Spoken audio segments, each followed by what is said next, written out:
Dimitri, your book suggests that the American government exploded a nuclear weapon underneath World Trade Center buildings 1 and 2. Tell us, what happens when you press the button?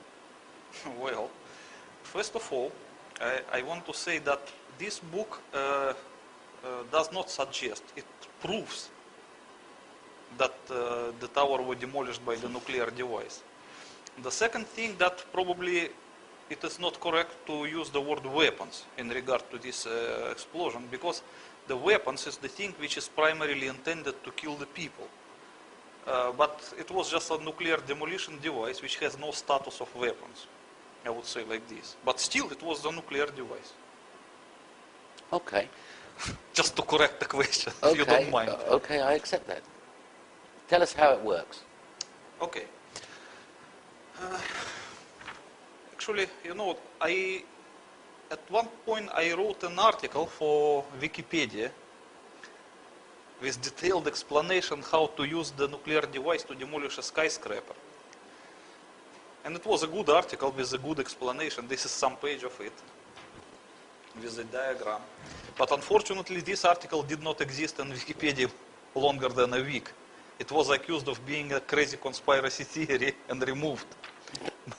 Yes. Even though I did not mention the World Trade Center in it. The history of this article is like this. Because I have a website and I have some visitors who requested me to write an academic-looking article for Wikipedia on nuclear demolition in general.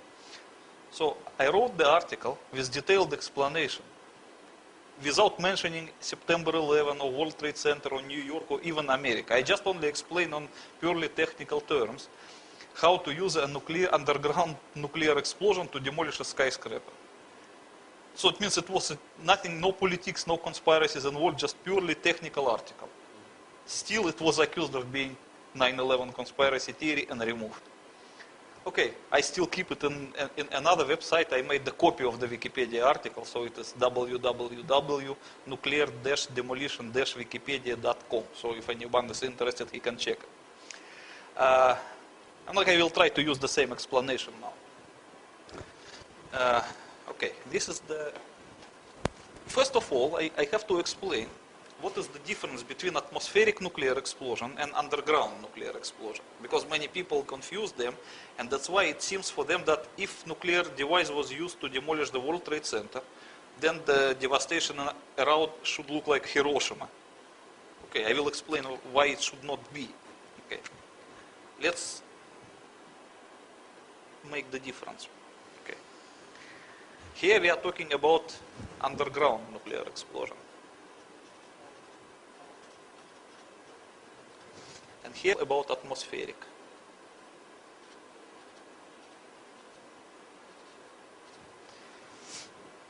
So the difference between the two is this.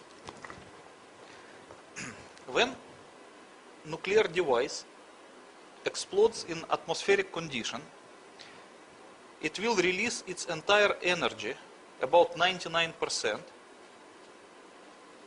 in the form of X-rays. So, and this is tremendous energy, because the almost entire energy of the nuclear explosion is represented by X-rays. So these X-rays cannot travel far in atmospheric conditions, because the X-rays will be absorbed by the atoms of air. That's why in a few milliseconds, the entire energy of the nuclear explosion will be absorbed by the air. Few tens meters around the hypocenter, depend on the actual yield of nuclear explosions. So this area will absorb the entire energy, and it will be extremely overheated. So it will look like a ball of plasma, very similar to our sun, orange color. And it will emit a secondary radiation, which they call thermal radiation. And this thermal radiation is very similar to sunlight, but just much more intense, and it can travel really far. That's why, depending on the yield of nuclear explosion, the thermal radiation can travel a few kilometers. And for the big yields, a few tens kilometers, up to 50 kilometers, for the really big explosions. And this is one of the destructive factors of nuclear explosions, which can burn people and cause fires around and so on. So the most of the devastation actually is caused by thermal radiation. Thermal radiation. Thermal radiation, yes. Maybe I pronounce it not correctly. But you understand what I mean. So the secondary factor, which is even more destructive than the thermal radiation, is the air blast wave. So the air blast wave occurs because of the different thing.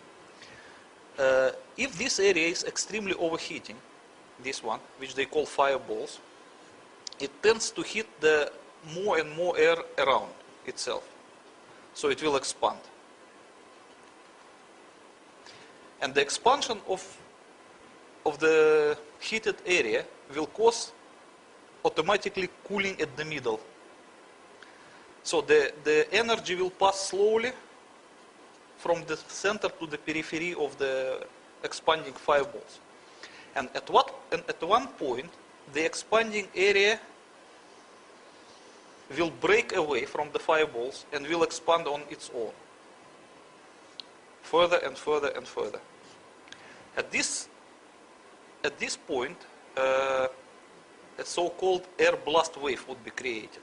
So the air blast wave is when it breaks from the expanding fireballs and continues to travel on its own. It does not carry the temperature, but it carries like a hard front of compressed air, which travels to every direction with a supersonic speed, just killing the people, smashing the buildings, and so on.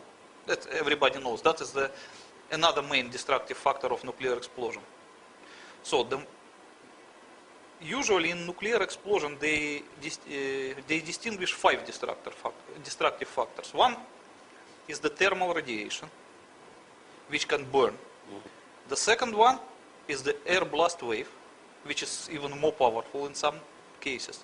The third one is the ionizing radiation, which can penetrate people and injure them by the radiation. The fourth one is the consecutive radioactive contamination of surroundings, which can persist for some time. And the fifth is a so-called electromagnetic pulse, which cannot injure the people, but can destroy electronic and electric devices around. Okay, so as you can see that the first of these two factors, air blast wave and the thermal radiation, they can only be in atmospheric conditions because they need the air for this reason. Okay?